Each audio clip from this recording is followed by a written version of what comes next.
Então, gravando, nós vamos falar hoje, vamos revisar o que vocês fizeram na semana passada sobre controle microbiano. Esse vai ser o tema da nossa aula. E aí depois a gente faz uma revisão, então, para a prova, que vai ser na semana que vem, certo? Eu vou colocar a apresentação aqui e eu gostaria que vocês fossem conversando comigo sobre o que vocês fizeram, tá? Essa vez não vai ser uma aula que eu vou, não vai ser um monólogo. Vocês é que vão me falar e eu vou ver se tá ok aquilo, certo?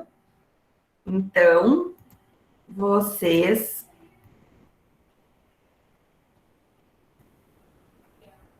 sejam, no caso, deixa um pouco.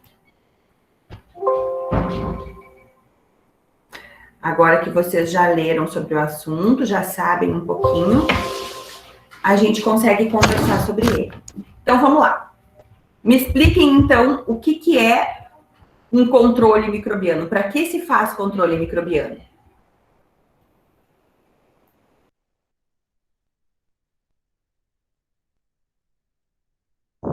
A senhora desligou seu áudio. Eu desliguei porque agora é um de vocês que vai falar. Eu vou fazer um café e vai fazer um barulhão. Tá. Vou ouvir só. É para impedir o crescimento microbiano?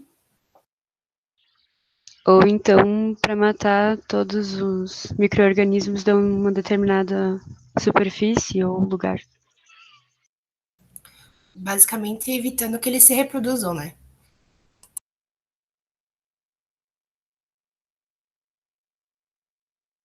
A gente só quer controlar eles para evitar que eles se reproduzam? Evitar que eles também contaminem as superfícies, pessoas, enfim. Para acabar com as infecções também? Sim. Mas sempre a gente quer, o nosso objetivo sempre é eliminar, a gente quer controlar para eliminar os micro-organismos sempre. Às vezes a gente não, né? Quando vai fazer na indústria alimentícia, a gente tem que pensar algumas vezes para esse crescimento microbiano aumentar e não diminuir. Isso, tem também essa situação, né? Às vezes a gente quer que ele se reproduza. Mas no nosso contexto de agora mesmo, o objetivo do nosso controle é realmente impedir o crescimento. De alguma forma, a gente quer impedir o crescimento para evitar tudo isso que vocês já falaram. Ou evitar uma infecção, no caso de uma doença infecciosa já instalada no indivíduo, né? Ou evitar uma contaminação ambiental, ou evitar uma contaminação do indivíduo. Isso aí. Então, para isso se faz o controle microbiano. Como se faz o controle microbiano? O que são esses agentes? Me deem exemplo de agentes físicos e químicos.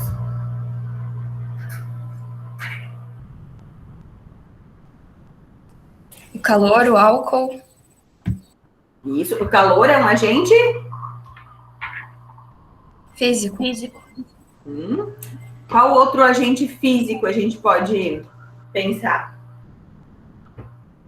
Ressecamento, Frio. radiação, Pressão osmótica. Isso, pressão osmótica, radiação. Isso aí. Muito bem. E agora, exemplos de agentes químicos. Álcool, vocês já falaram, etanol, na verdade, né? Quer dizer, são vários os tipos de álcoois que podem ter efeito antimicrobiano. Nós usamos normalmente o etanol, mas existe também o metanol, o N-propanol, o isopropanol, que também são álcoois com função antimicrobiana. Mas dentro dos álcoois, então, nós usamos preferencialmente o etanol, por ele ser mais eficaz na concentração certa e por ele agredir menos a pele, né, que é o motivo pelo qual se usa normalmente o álcool. Mas além do álcool, qual outros agentes químicos nós usamos rotineiramente na nossa rotina diária, no caso, na rotina de vocês, e também que vocês leram que é utilizado na rotina hospitalar? O iodo e o hipoclorito. Isso aí. Iodo Iodo é muito utilizado no ambiente hospitalar, né, como um antisséptico.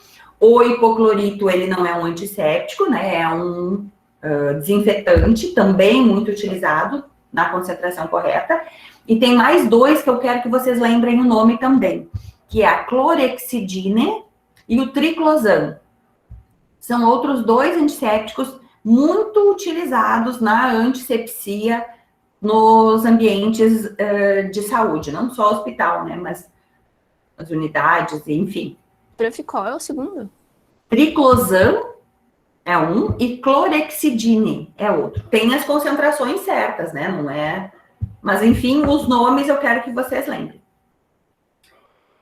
Me deem um exemplo de agente microbicida.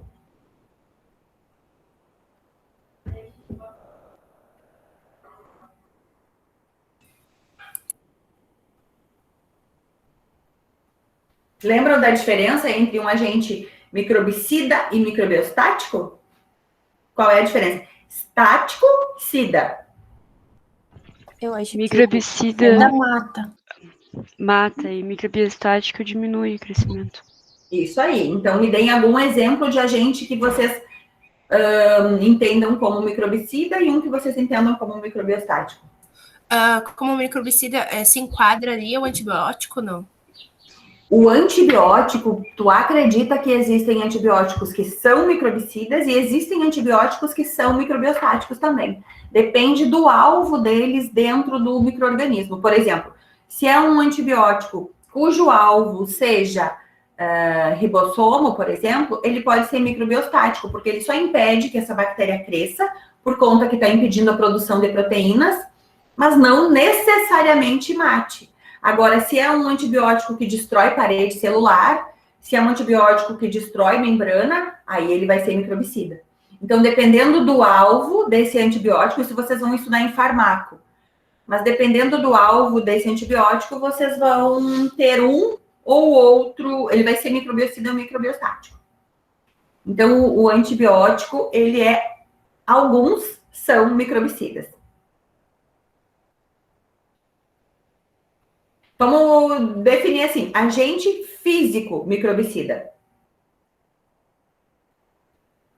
A temperatura não seria? Quando? Diminui. Né? Baixa, exato. Temperaturas baixas, então, por exemplo, nós usamos a geladeira porque ela é Quer dizer, eu falei o que microbiocida? Vocês estão falando do microbicida ou microbiostático agora? A gente estava falando do microbicida, mas a temperatura é microbiostática. Microbiostático. E desinfetante também.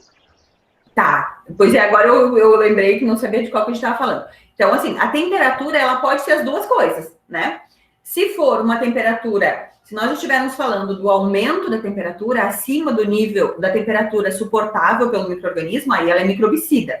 Por quê? Porque promove a coagulação das proteínas e o micro-organismo morre por isso. Destruição de membrana, desestrutura DNA, e o micro-organismo morre. Seja esse micro-organismo vírus, seja esse micro-organismo bactéria, fungo, todos eles vão ter um limite. Normalmente, temperaturas acima de 60, 70 graus já começam a promover a morte microbiana da maioria dos micro-organismos. A gente tem algumas exceções que são mais resistentes e os esporos bacterianos que são super resistentes, né? Mas, no geral, altas temperaturas, temperaturas acima de 70 graus, já são consideradas microbicidas. Agora, temperaturas baixas, temperaturas abaixo de 4 graus, que é a temperatura de geladeira, né? Essa já é uma temperatura que provoca uma diminuição na velocidade do metabolismo. O metabolismo do micro-organismo passa a ser basal, aquele tipo de metabolismo que só não deixa ela morrer, mas também não impulsiona uma reprodução. Então, ele é um microbiostático. Todo o metabolismo do micro-organismo diminui, as enzimas funcionam mais devagar, as rotas metabólicas para a produção de energia são mais lentas, e esse micro-organismo se reproduz muito mais lentamente do que se ele estivesse na sua temperatura ótima, né? Então, a temperatura, ela exerce as duas funções a depender de qual estamos falando. Outro agente que é microbicida, agente físico microbicida.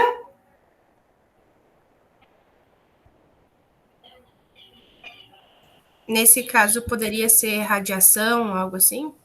Radiação, sim. A radiação também, né? Desde que naquele limite de faixa de luz, tem ali uma radiação em um nanômetro, lá 200 e tantos, 300 nanômetros, ela é fatal, né? Quer dizer, o micro-organismo morre por isso. Também desestruturação de membrana, desestruturação de material genético.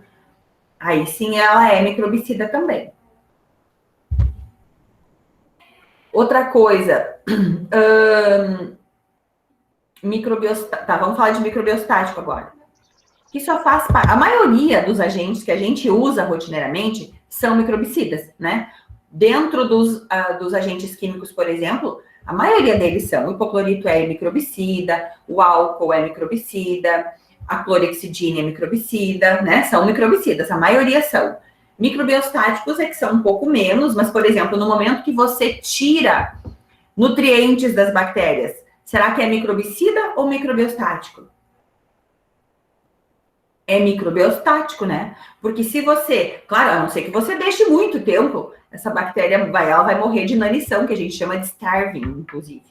Mas, se ela não morrer por inanição, no momento que você devolve a ela essa condição de nutrição, ela volta a crescer. Isso é o que a gente faz também no laboratório. Nós desidratamos, então, olha, outro agente que é também microbiostático, a desidratação. Nós liofilizamos as bactérias e depois a gente devolve a ela água e nutrientes e elas voltam a crescer. Então, uma bactéria desidratada, por exemplo, ela não morre. Ela pode sobreviver por muito tempo. Tanto que elas são comercializadas, liofilizadas. Quer dizer, liofilizada é tipo leite desidratado, sabe? Leite em pó. Liofilizado, o nome disso que a gente dá, que é retirar o máximo possível a quantidade de água disponível para poder... E o que a retirada de água faz? Por que quando eu retiro água de um micro-organismo, de um ambiente, eu impeço o crescimento microbiano ali? Para que a água seria tão importante? Para nadarem? Fazer atividade física? Não, né? Eu acho que a água poderia servir como um canal de levar, tipo, os substratos que são necessários para viver em colônia também. Não sei se faz sentido. Faz sentido, mas antes disso tem uma outra coisa primordial na água. Imaginem a gente desidratado. Tudo o que acontece em qualquer célula, seja ela nossa, seja de um fungo, enfim, qualquer metabolismo só acontece na presença de água. Não existe metabolismo nenhum na ausência de água. A quantidade de água determina também, assim como a temperatura, a velocidade do metabolismo. Se essa célula, essa bactéria, então, estiver desidratada, não acontece síntese de molécula nenhuma, não acontece síntese de energia, produção de energia, não acontece síntese de proteína, não acontece síntese de ácido graxo necessário para a produção de membrana. Todas as rotas metabólicas de produção de estrutura do micro-organismo depende da presença da água, assim como as nossas também. Não existe possibilidade de funcionar uma célula sem água. É mais ou menos como eu querer que um carro funcione sem gasolina. Ele pode ter todas as peças ali, mas ele não vai andar. Então, se eu tiver toda a estrutura da célula íntegra, por exemplo, não teve radiação, então não destruiu coisa nenhuma. Não teve temperatura alta, proteínas íntegras, não coagulou ninguém. Não teve hipoclorito de sódio, que também é um agente oxidante. Todas as moléculas estão íntegras, mas não tem água. Então, nada acontece. Nada vai acontecer sem a água. Desidratar, tanto desidratar a bactéria quanto desidratar a gente, é um processo que vai fazer com que o nosso metabolismo sofra também, né? Então, a água é... Quando alguém fala assim, nós somos formados por 70% de água, por que será? Claro que no nosso caso ainda tem o sangue, né? Mas dentro das nossas células também. É basicamente água. E tudo só acontece ali porque tem água. Tanto que lembram quando eu falei da esporulação bacteriana, que acontece um processo de desidratação do citoplasma para daí formar o esporo. Exato. Desidratou o citoplasma, a bactéria ficou pequena, né? Estruturalmente isso é bom, porque ela ocupa menos espaço, mas além disso, o metabolismo todo também vai parar. É um agente microbiostático também. Depois eu devolvo a água para esse microorganismo e ele volta a se reidrata e o metabolismo volta a funcionar. Então começa tudo a funcionar de novo. Mais ou menos como um carro. Bota a gasolina, ele vai.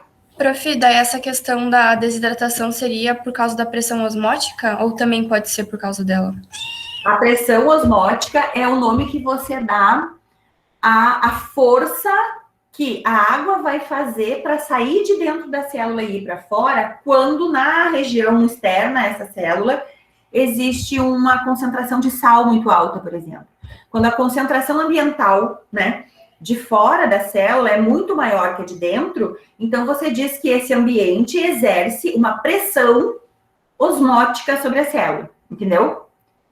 A osmose é essa passagem de água de um ambiente para outro. E aí, essa pressão osmótica, ela pode ser exercida de fora para dentro ou de dentro para fora, né? Depende de qual dos dois ambientes, no caso, vai estar mais ou menos concentrado, né? Vai ter mais ou menos soluto para poder dizer quem exerce pressão osmótica sobre quem. Mas o produto final de esse micro-organismo estar num ambiente que exerce pressão osmótica sobre ele é a desidratação.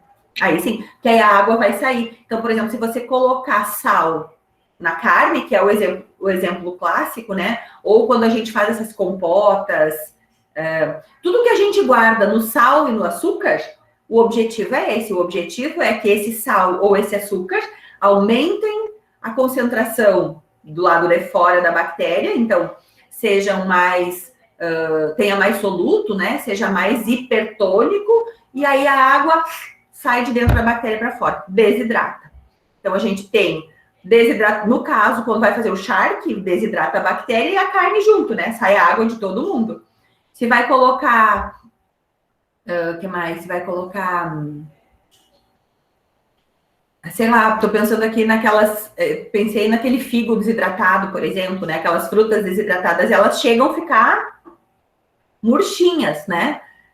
Em função disso. Ou mesmo quando a gente desidrata no calor, o calor também desidrata. Por exemplo, vai fazer alguma fruta seca, né? Tem também um processo de desidratação que algumas pessoas fazem no forno, no sol, desidrata tomate, enfim. Qualquer coisa que você for desidratar, você vai fazer o processo de retirada de água, mas ela pode ser, então, por pressão osmótica ou por calor. Nem sempre a desidratação é resultado de uma força de pressão osmótica. Entendeu, Júlia? Ok. Então, isso aqui, manjadinho já. Tudo certo? O objetivo a gente já falou, né? Para que controlar? Ou a gente quer prevenir a transmissão de alguma doença, ou a gente quer prevenir a decomposição de alimentos, ou a gente quer evitar a contaminação do ambiente. Essas três coisas são bem importantes, porque todas elas têm relação também com a saúde, né? Nesse caso, todas estamos falando somente de evitar o crescimento, né? Mas, ou, se eu tiver micro-organismos decompondo alimentos, com certeza esses micro-organismos também podem vir a causar uma doença. Se eu tiver contaminação microbiana no ambiente, provavelmente também eu terei posso vir a ter algum tipo de doença sendo transmitida por isso. Agora eu lembrei, não é eu que vou falar, né? Vocês viram que triste ser professora, né? Não adianta. Falem-me vocês sobre isso. Vou botar vocês no divã. Falem-me mais sobre isso. Vou até desligar o meu microfone. Vocês que vão discutir o assunto agora, tá? Eu não vou falar. Só se vocês me perguntarem alguma coisa, mas eu só vou responder em caso de pergunta. Não vou fazer um esforço para não me intrometer.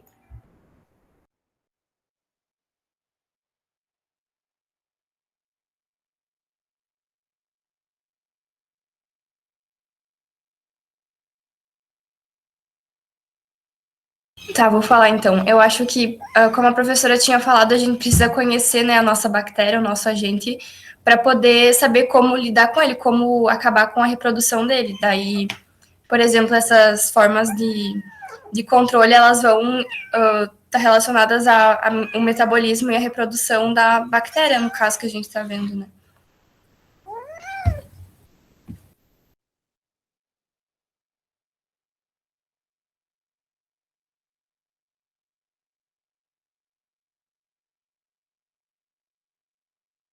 Vou perguntar, então. Isso aí, Júlia, muito bem. Está relacionado a metabolismo e reprodução. E agora me digam qual é a importância da permeabilidade de uma membrana. Por que uma membrana precisa estar permeável? E por que eu não posso acabar com essa permeabilidade? Porque pela membrana plasmática vai entrar o que ela precisa para produzir as proteínas, né, para se manter, para a célula se manter.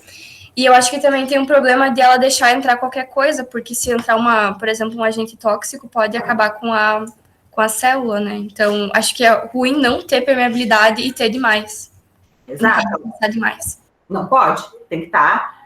Na verdade, ela tem uma permeabilidade constante. Sempre entra e sai as mesmas coisas, até porque todo esse transporte através da membrana é feito por proteínas específicas. Então, tem uma proteína que transporta açúcar, uma proteína que transporta aminoácido fulano, uma proteína que transporta coisa ciclana. Tudo tem nome para entrar e para sair. Além disso, coisas entram que não deviam, como disse a Júlia, mas coisas entram que a gente quer que entrem, né? Como, por exemplo, antibióticos. Antibióticos entram, os agentes antimicrobianos todos entram também por essa membrana. Além disso, também, coisas saem. Então, as bactérias secretam, né? Os fungos secretam. Os fungos, por exemplo, as bactérias também, como vocês acham que eles comem? Se não tem boca? A gente já falou, eu acho, sobre isso. Como que qualquer um deles... Vírus não come, né? Vírus não tem nutrição, não se nutre. Mas fungo se nutre, bactéria se nutre. Como se nutrem? Eles secretam enzimas, e aí a gente tem uma proteína gigante, por exemplo, sei lá, eu quero degradar uma carne. Para degradar uma carne, pensa quanta coisa precisa ser degradada numa carne. Colágeno, a miosina, tem um monte de proteína, tropomiosina, um monte de proteína que faz a carne, o músculo, né? Todas aquelas proteínas que formam o nosso músculo, suponho que vocês estejam ou tenham estudado em anato, formam também, ou isto, não sei, formam também o músculo que a gente come. Então, como que a bactéria ou o fungo faz? Joga enzimas para fora, joga a enzima que degrada todas as proteases que ela tem disponível para degradar essa proteína em pedacinhos muito pequenos para que ela possa absorver de volta, já que não tem, lembram que eu acho que foi para vocês que eu dei o exemplo, não tem como a gente colocar um guarda-roupa inteiro por uma porta do quarto. Você vai desmontar, colocar os pedacinhos e remontar lá naquele outro ambiente, né?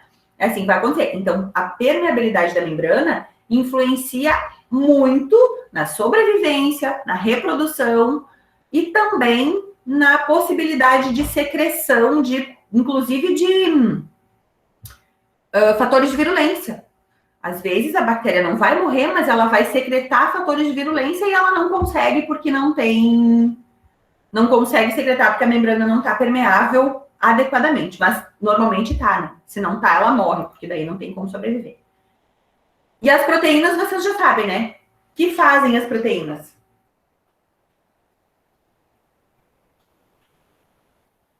As proteínas são basicamente o que nutre as células, né? Que elas vão, tanto secretam quanto elas também recebem para fazer o seu metabolismo. E daí, quando a gente faz esse dano, a gente destrói as proteínas que estão dentro ou que vão chegar até ela, acaba afetando o seu metabolismo, digamos assim. Mas seria, em termos leigos, seria como se fosse a alimentação dela ou...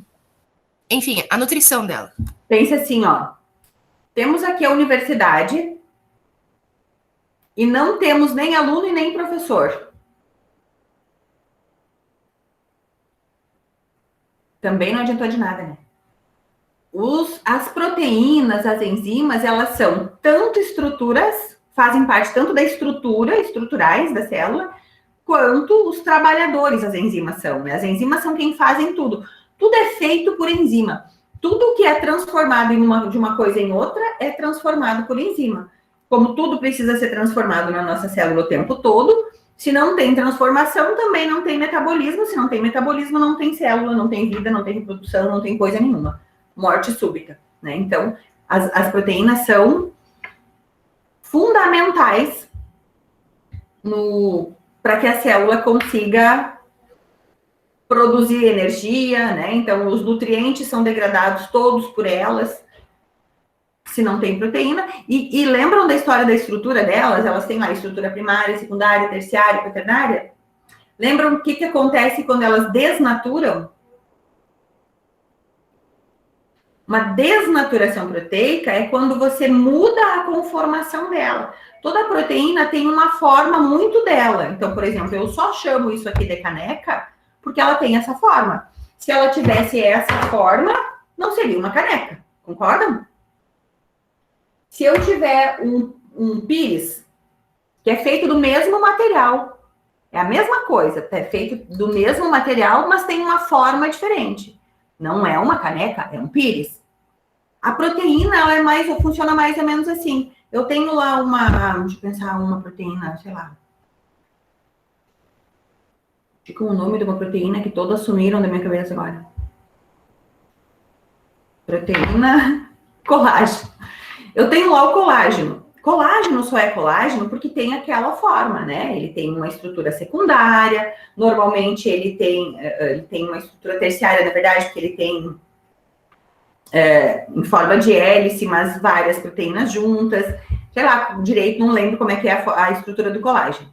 Mas ele tem aquela estrutura porque é colágeno. No momento que eu submeto esse colágeno ao aquecimento, por exemplo, né, ou submeto a algum agente químico, que as pessoas têm aquele experimento de colocar Coca-Cola no osso, já viram? E a Coca-Cola destrói o colágeno? Ou não, a Coca-Cola retira o cálcio, né? E aí fica só o colágeno, se não me engano. Mas, enfim, o que muda é a forma dessa proteína, e aí, em outra forma, ela não tem mais a mesma função. Se eu transformar, derreter esse vidro, essa caneca, e transformar ela em pires, ok, pode ser a mesma composição química, mas é outra estrutura com outra função. Perdeu a sua função. Eu acabei de não ter mais caneca, não posso mais tomar café. Então, quando a gente fala de desnaturação proteica, é disso que nós estamos falando. Quando desnatura uma proteína, ela muda a sua estrutura, ela perde a sua conformação secundária, perde a sua conformação terciária, ou a sua conformação quaternária, não sei, ela perde a sua conformação e muda a sua conformação para uma outra coisa, que não é mais a mesma coisa e não executa mais a mesma função. E aí, voltando para a história de metabolismo de novo, eu não tenho metabolismo, porque não tenho mais aquela enzima, e aí, de novo, não tem reprodução, não tem célula, não tem vida, não tem nada. Então, é dessa forma. Tem mais os ácidos nucleicos, mas ácidos nucleicos a gente nem precisa falar, né? Se não tem DNA, não tem receita, se não tem receita, não tem de novo nada. Aí piorou. Se não tem nem a receita para fazer as proteínas, não tem a receita, não faz a proteína, não faz metabolismo, consequentemente, tudo se acaba de novo, né? Então, esses são os principais alvos de qualquer agente de controle antimicrobiano. Seja um agente físico, seja um agente químico, eles sempre vão estar envolvidos com ou destrói membrana, ou destrói proteína, ou destrói ácidos nucleicos, ou destrói todos, mas sempre, de alguma forma, eles desestruturam essas estruturas. Quando a gente fala, por exemplo, destrói ribossomo, ok, ribossomo também é proteína. Certo?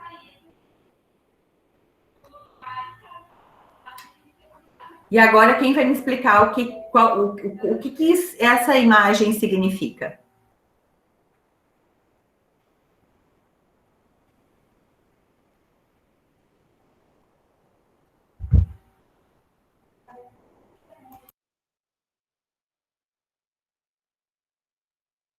É a ordem de resistência dos micro-organismos.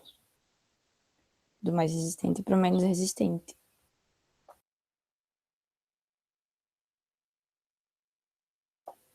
Tá desligado, prof, o microfone. Quem é o agente infeccioso mais resistente que nós conhecemos?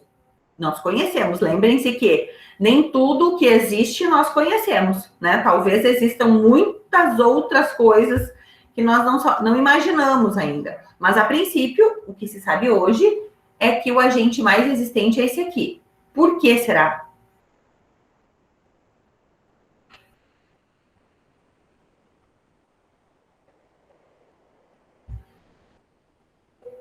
Lembra o que é o prion? Ele se aloca em lugares muito específicos, por exemplo, no cérebro. Então, é muito difícil a gente controlar, porque qualquer ação que a gente fizer, de uma forma ou de outra, ele pode causar morte encefálica, né? Então, nesse caso, é muito difícil de conter. Outra questão é a estrutura dele, que é muito diferente de bactérias e vírus. E, além de ele ser menor, né, de tamanho, ser um dos menores, ele também não tem todas as organelas, digamos, que teria uma bactéria para fazer sua reprodução. É diferente. Então, nisso que torna ele mais resistente. Isso É aí. porque, na verdade, o prion ele não é um ser vivo, ele é uma proteína, então ele não é um ser vivo para matar, então é mais difícil de desnaturar essa proteína. Isso aí. Exatamente. Na gente, aquilo que a Eduarda falou, ele não existe como destruir ele, porque ele é uma proteína, inclusive, ele é uma proteína igual quando está no nosso cérebro, né, nas nossas células nervosas. É uma proteína e, além de ser uma proteína, só uma proteína é uma proteína igual às que nós temos, né? Igual à nossa proteína, não tem como destruir. Tanto que o problema que ele causa é justamente porque não tem como destruir, né? Ele se acumula. E quando ele está no ambiente, é isso que a Júlia falou. Como ele tem uma estrutura muito simples, que é só uma proteína, é muito difícil de conseguir destruir ele não inativa facilmente. Não tem, por exemplo, mitocôndria para destruir, não tem ribossomo para destruir, não tem membrana para destruir, só tem que destruir a proteína. Então, isso aqui é uma coisa bem importante de você saber. É o limite, normalmente, a gente usa, por exemplo, uma autoclave, tá? Quando vai fazer um processo de esterilização.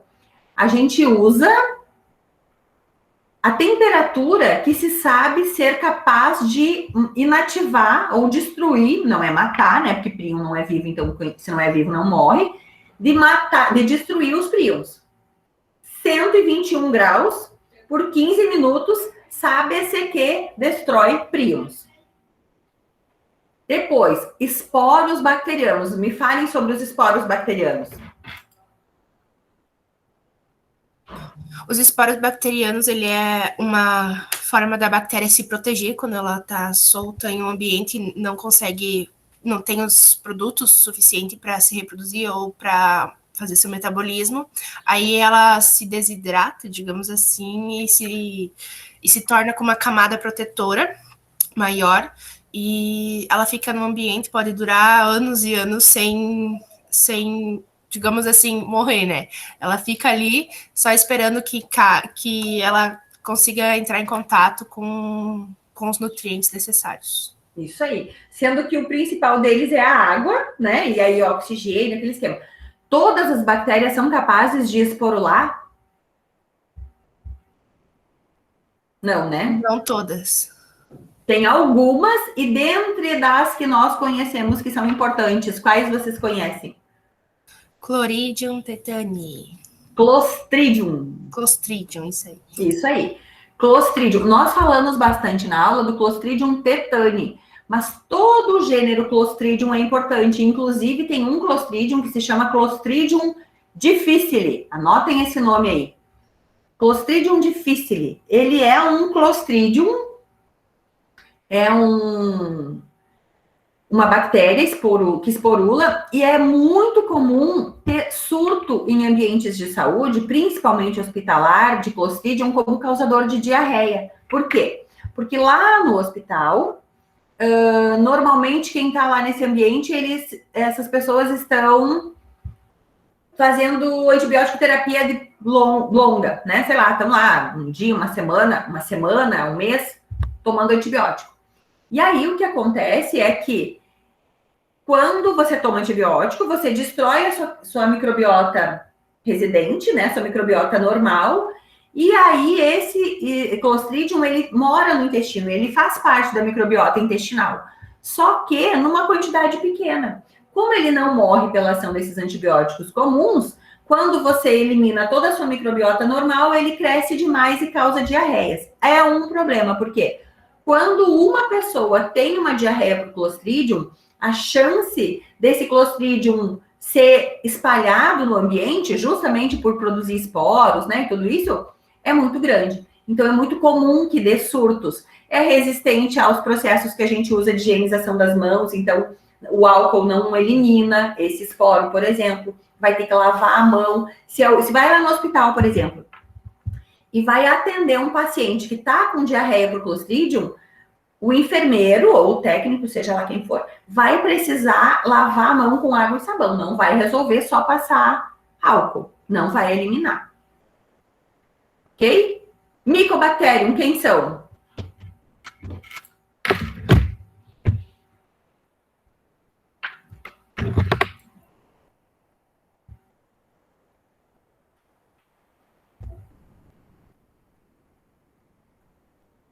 Quem são? Por que é que elas estão aí na terceira linha de resistência? Essas são as perguntas que eu vou fazer na prova, tá? Eu não vou perguntar a ordem, eu vou perguntar por quê. Prof, eu posso só fazer até um comentário, não sei se as pessoas concordam comigo, mas é que eu acho que micobactéria talvez não foi falado até na nossa aula, porque eu olhei todo assim o material, eu não tinha visto, aí eu fui detrás de achar, e é tipo, não tem algo específico sobre micobactéria, tipo, eles tratam como se fosse só uma bactéria diferente, daí, tipo, eles não dão muitas especificidades. Então, se a senhora pudesse falar sobre, eu acho que seria interessante. Vou falar, peraí que eu vou achar aqui onde tá. Eu falei para vocês aqui, ó. Talvez não lembre, mas eu vou falar aqui de novo, então. Deixa eu achar, cadê?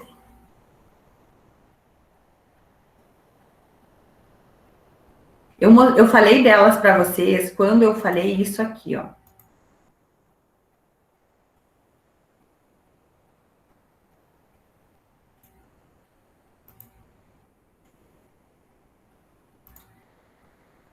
Vocês vão lembrar agora. Lembram dessa figura? Sim. Ok.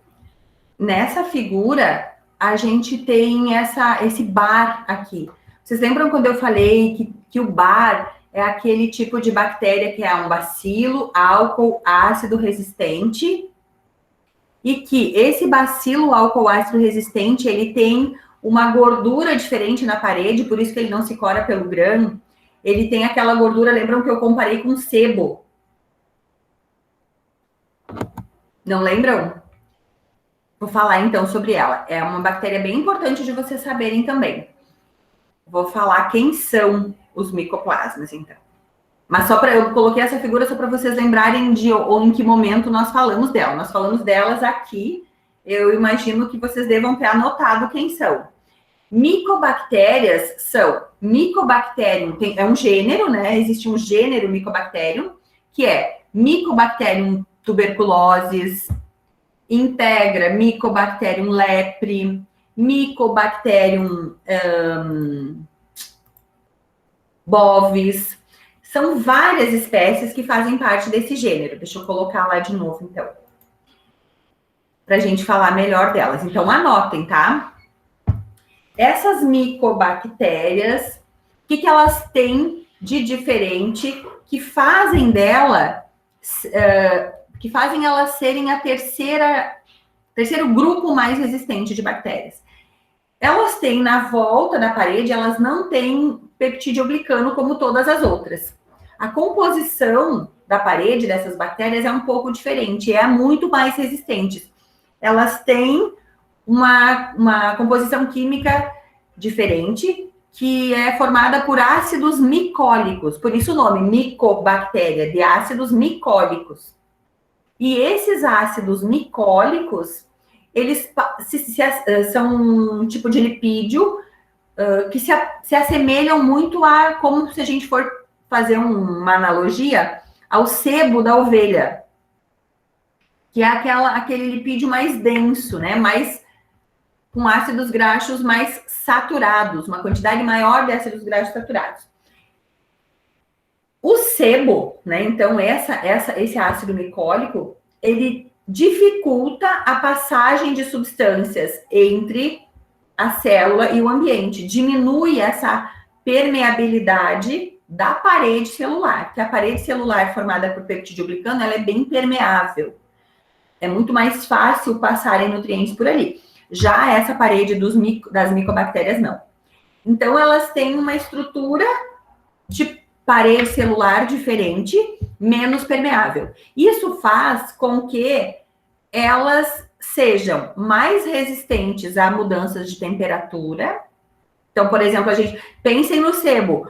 Quanto você precisa esquentar um sebo para ele derreter, se comparado a um óleo de cozinha, se comparado a uma banha de porco? Conseguem imaginar isso? É bem diferente, né? Então, a gente precisa submeter essas micobactérias a temperaturas muito mais altas para que elas possam ser destruídas. Por isso, são aqui terceiro grupo em ordem de resistência. E, em relação a agentes químicos, também são o terceiro em ordem de resistência, porque essa parede que é pouco permeável não deixa passar qualquer substância. Até os antibióticos para tratamento de Mycobacterium são muito diferentes que os antibióticos para tratamento de qualquer outra gram-positiva ou gram-negativa, por exemplo.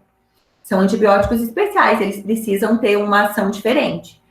Também, até a coloração no laboratório, ela é diferente, porque ela não se cora pelo método de Gram, em função dessa parede. O tratamento com antibiótico para uma micobactéria vai levar meses. Às vezes não, é no mínimo 6 meses de tratamento com antibiótico para que a gente consiga eliminar uma micobactéria de uma tuberculose, por exemplo. O tratamento para tuberculose é longo. Além de que, como ela se reproduz lentamente, porque os nutrientes entram lentamente para dentro delas, elas demoram a aparecer. Uma pessoa pode levar anos até que a tuberculose de fato se manifeste depois de ela ter contraído a tuberculose. Porque a bactéria se reproduz muito devagar. É a bactéria que demora mais tempo para se reproduzir. Enquanto uma Escherichia coli leva 20 minutos para se reproduzir, uma Mycobacterium pode levar 24 horas para se reproduzir. Uma vira duas. Então, até que você tenha uma quantidade de bactérias suficiente para manifestar sintomas, a pessoa ficou muito tempo portando essa bactéria. Então, quem são as micobactérias? Micobactérias são um grupo de bactérias, ou é um grupo de bactérias, cuja parede celular é formada por ácidos micólicos. Os ácidos micólicos tornam essa bactéria mais resistente à ação tanto de agentes físicos ou químicos, então são mais difíceis de serem destruídas, sejam esses agentes desinfetantes, antissépticos ou mesmo os antimicrobianos, né, os antibióticos. Por isso, o tratamento para esses micro-organismos normalmente é bastante longo. No caso da tuberculose, por exemplo, pelo menos 6 meses. E também, por isso, a manifestação da doença, os sintomas, a sintomatologia demora um pouco mais para aparecer. Certo? Exemplos de doenças causadas por Mycobacterium, tem 2 bem importantes e que o Brasil tá lá, se não me engano, de hanseníase, nós somos o 3º país do mundo em número de casos. Hanseníase, pensem, antigamente era chamado de lepra, né? Só que lepra era um termo dado a várias doenças degenerativas de pele, assim. Então, e também foi se tornando um termo pejorativo com o passar do tempo e acabou, então, que hoje não é mais chamado de lepra. A doença causada pelo Mycobacterium lepre é a hanseníase. E a tuberculose pelo Mycobacterium tuberculosis. E existem, por exemplo, existe uma tuberculose bovina, que é causada pelo Mycobacterium bovis. Bom, existem uma série de outras espécies desse gênero. Ok? Então, tá. Então, voltando aqui para o nosso slide, entenderam o porquê? Inclusive, assim, ó, quando vocês forem ler, por exemplo, de um agente, um antisséptico, se vocês forem ler sobre ele, vocês vão ver. Destrói, normalmente prion, né, nem se fala, porque prion não vai ser destruído aí, mas destrói esporos, destrói micobactéria, e aí vai dizendo nessa ordem, assim, quem são os micro-organismos ou os agentes infecciosos destruídos pelos determinado antisséptico ou desinfetante. Vírus não lipídicos. Exemplo de vírus não lipídico. Alguém pode me dar um exemplo? Pensem lá. Coronavírus tem lipídio?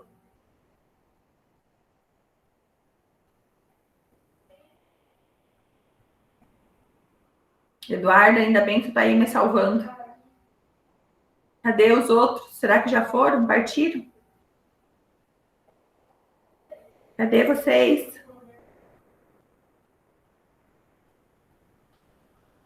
Ah, essa tá aí. Tá bom. Ah, Eliane, fala aí, Eliane. Pensem em algum vírus que não tem lipídio. Procurem aí na internet, vocês estão com o computador aberto. Vírus não lipídico, exemplo. Prof, aqueles que só tem o capsídio? Isso, esses aí. Aqueles que só tem o capsídio são os não lipídicos. Uhum. A gente também chama de vírus nus. Não seria os virions, então? Os virions, na verdade, eles são... Não. Não, os vírus são só RNA. Os vírus, eles estão mais ou menos aqui junto com os prions. Mas o RNA é mais sensível, assim, ele não tá muito aí. Prof, eu fiz o meu modelo de vírus do adenovírus, ele é um vírus, não é envelopado. Daí esses vírus, eles são mais comuns encontrados no ambiente, né, resistente à água, ao solo. Isso aí. Esses vírus, então, eles são aqueles, por eles não serem lipídicos, eles têm uma estrutura só proteica, assim como eram os prions. Lembram que os prions são super resistentes porque tem uma estrutura proteica. Imaginem... Ai, meu coroninha não tá aqui hoje. Imaginem, vamos tentar fazer uma analogia aqui para vocês conseguirem imaginar a diferença entre o vírus lipídico e não lipídico. Quando a gente fala em vírus lipídico, estamos falando de vírus envelopados. Por quê? Porque ele é... Eu vou buscar o coroninha que está ali no lado. Peraí.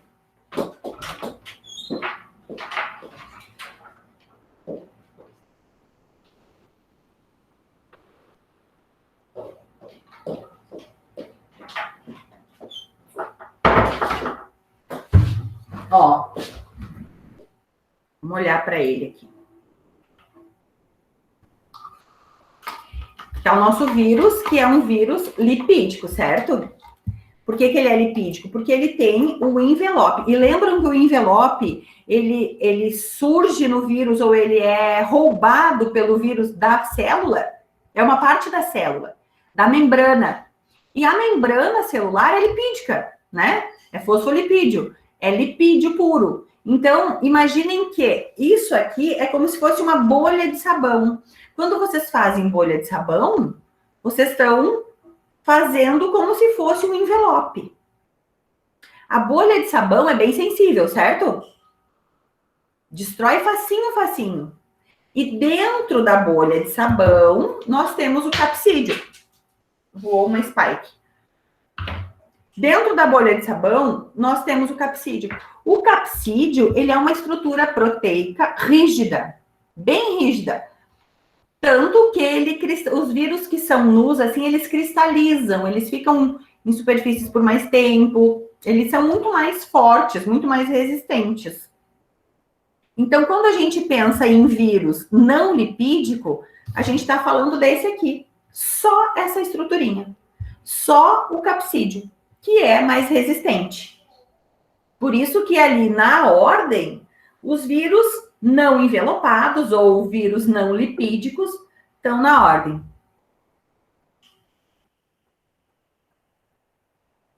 Como é que é? A Júlia colocou que não sabe se sim. foi falado, mas que o pH também pode desnaturar a proteína. Ah, sim, eu não lembro também se a gente falou. Mas o pH também, por isso a história do vinagre, né? O vinagre, ácido acético, também o que vai fazer é desnaturar a proteína. Exatamente. Profe, então é essa questão de não ter uma proteção do capsídeo que torna ele o capsídeo mais forte, cristalizado?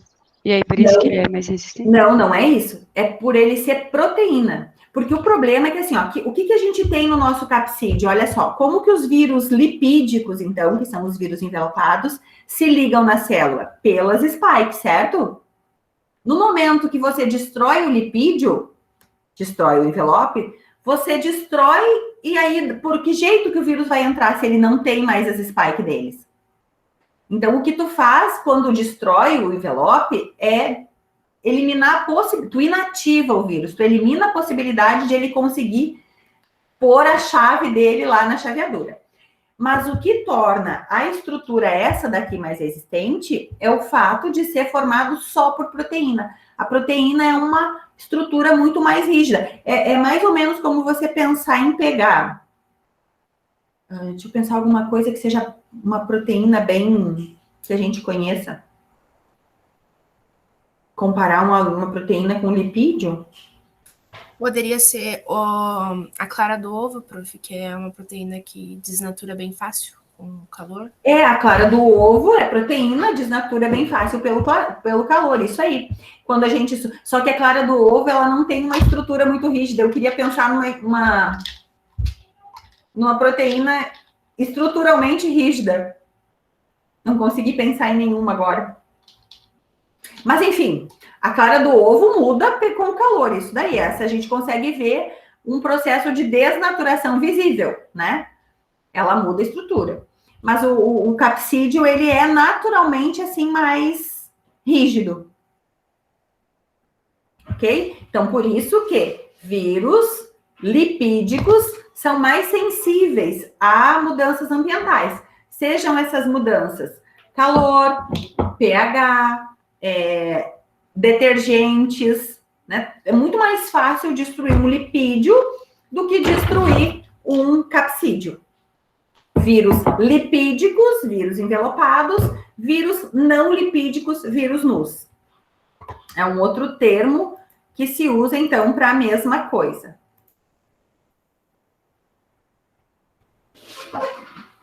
Vejam vocês que os vírus não lipídicos são mais resistentes que os fungos. Perceberam? Mas eles são mais resistentes, mas não quer dizer que eles consigam sobreviver mais dentro de um hospedeiro, digamos assim. Ou conseguem do mesmo jeito. Aqui, nessa situação, nós estamos falando da resistência deles a tratamentos, né? Tipo assim, a tratamentos antimicrobianos. Então, com agentes físicos e com agentes químicos. Não necessariamente com antibiótico ou antiviral, assim. A gente está mais falando de desinfetante, Sim, eu entendi, só que eu fiquei com essa dúvida. Não quer dizer que essa seja a mesma escala de contaminação, digamos. Como está dentro da gente. Não. Aí não, aí é outra situação. Aí tem outros fatores envolvidos. Os fungos, então, depois, porque os fungos são aqueles que tem uma parede celular também bem espessa e protege, essa parede celular protege também bastante, né, da ação desses agentes. Quem são essas bactérias vegetativas? Por que chamamos de vegetativas? Esse termo, vocês viram que os termos, eles variam muito, né? Vocês viram que aqui nós temos alguns termos que vocês não lembravam. Então, o que aconteceu? A gente falou, mas numa passada, e aqui nessa imagem eles estão bem como é que eu vou dizer? Nesse contexto, se usa mais esse tipo de termo.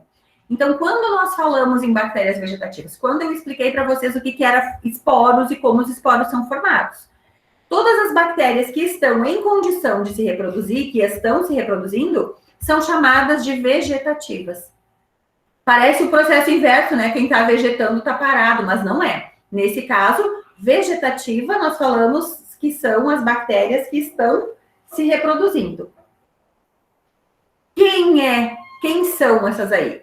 Todas aquelas Escherichia, Staphylo, Klebsiella, Enterobacter,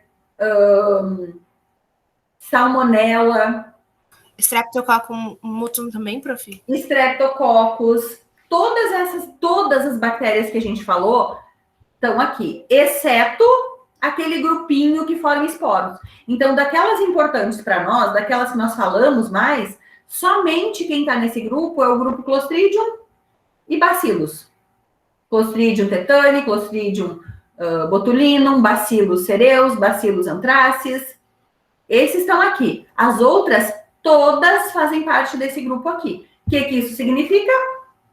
Elas morrem mais fácil, elas são facilmente destruídas. Essas bactérias vegetativas, a uma temperatura de 60 graus, a maioria delas morre. 50 graus até algumas. Escherichia coli, por exemplo, ela consegue sobreviver muito bem até uns 45, 47. Depois disso, não sobrevive mais. Certo? Então, e por fim, os mais sensíveis. Vocês perceberam que o agente infeccioso mais sensível a processos de desinfecção são os vírus lipídicos? Olha que contrassenso. Quem é que está causando a pandemia? Vocês estão em casa hoje por quê? O mundo inteiro parou, por quê? Por causa do bicho, né, do agente infeccioso mais sensível de todos os outros. Imaginem, então, se nós tivéssemos uma pandemia por primo. Aí... Prof, mas eu queria perguntar, daí como é que é a forma de transmissão? Será que os outros não são menos transmissíveis? Sim, a questão é aquilo, mais ou menos aquilo que o Eduardo estava falando. Aqui a gente está falando da resistência a fatores ambientais, né, a mudanças ambientais. Mas, em relação à transmissão, cada um deles vai ter um jeito diferente de transmissão. Os vírus, mesmo um vírus lipídico que não é transmitido por ar, por exemplo, ele vai ser menos transmissível e aí vai infectar menos pessoas, né? Sei lá, vamos pegar um HIV, por exemplo. O HIV, a transmissão dele vai ser por contato de célula leucócito com leucócito, né? Vai ter que, de alguma forma, ter um contato de sangue, com secreção, quer dizer, não só leucócito, mas... Quer dizer, não só sangue, mas qualquer secreção que tenha leucócito. Então, é um pouco mais difícil do que esse vírus que você joga para o ar, né? Então, é isso que vai fazer a diferença entre qual vai ser o nível de transmissibilidade, que tem aquela coisa que a gente chama de R0, que é a capacidade que um determinado agente infeccioso tem de ser transmitido para outras e quantas outras pessoas, né? E aí é outra situação, não tem nada a ver com isso. Jogaram plugin? Tipo isso, né? Você vai, conforme a estrutura e resistência do micro-organismo, você tem uma condição. Conforme a forma ou o local onde ele se reproduz. Porque, por exemplo, se o HIV se reproduzisse também nas células da da né, da glândula salivar, aí já era também, né? Então, isso varia bastante em relação a isso.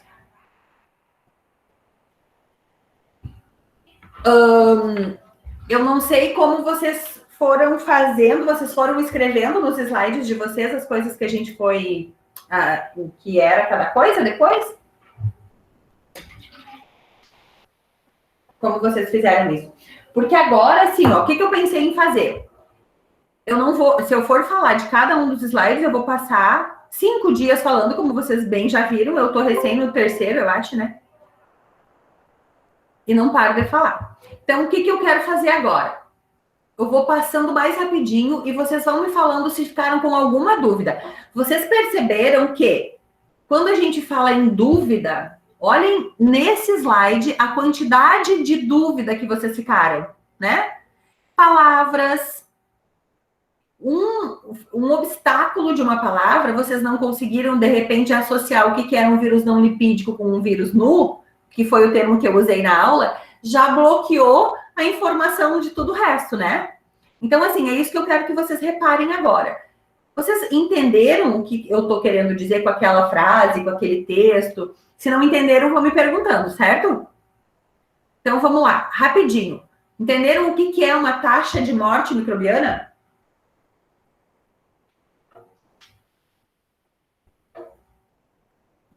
Sim, pelo menos particularmente, não sei os outros. Entenderam, colegas?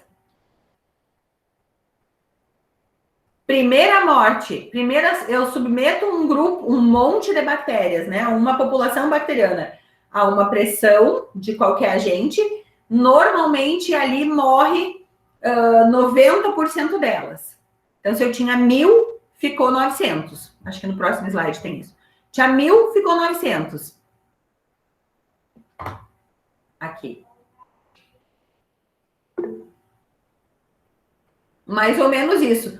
Você vai submetendo, sempre vai morrendo 90%, 90%, 90%, até que você vai ter lá uma bactéria. Se você parar o tratamento aí, por exemplo, seja antibiótico, seja temperatura, seja lá o que for, se você parar aí o tratamento, essa uma vai voltar a se reproduzir na mesma velocidade com a qual foi destruída, né? Então, a taxa de morte bacteriana é o tipo de coisa que a gente tem que pensar sempre quando está fazendo submetendo o micro-organismo a alguma seleção, a alguma pressão de morte. Eu tenho que saber que eu não vou matar tudo na primeira.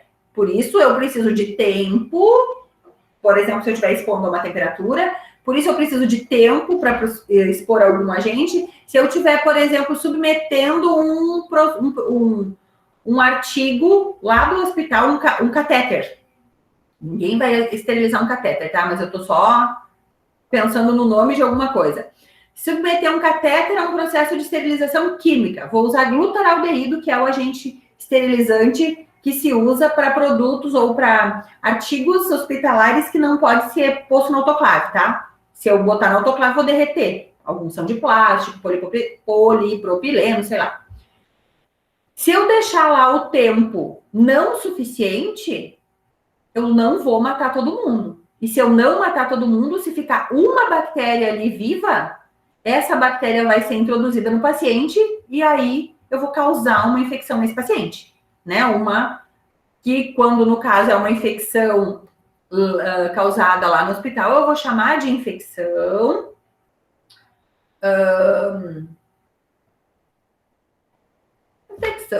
esqueci, IRA, não é o nome, infecção. Você foi o nome. Fala, Eduarda. Prof, mas nesse caso, por exemplo, se a gente vai fazendo essa taxa e daí sobra uma bactéria, digamos, essa bactéria vai ser a mais resistente no caso. E daí, se ela for se reproduzir, vai ficar, tipo, as próximas bactérias também serão as mais resistentes. Isso? Aí. Uhum. É a mesma coisa com vírus, no caso. Mesma coisa. Tá, entendi. Mesma coisa. Sempre a que vai sobrar vai ser a mais resistente. Porque senão ela tinha morrido já, né? Se ela fosse tão sensível quanto as outras. E quando ela morreu, e quando ela sobrou e começou a se reproduzir, toda a progenie, todos os filhos dela vão ter a mesma resistência. E gente, olha só, isso daqui é exatamente o que está acontecendo agora com o coronavírus, né? A gente mata e sempre tem um lá mais resistente. Então tá, tanto que a primeira cepa, aquela cepa inicial, a cepa selvagem, que a gente chama, quase que nem existe mais circulando. Quem está circulando agora aqui no Brasil? P1. Quem é a P1 é aquela lá resistente, que algum cristão não conseguiu eliminar e espalhou para o resto do país inteiro.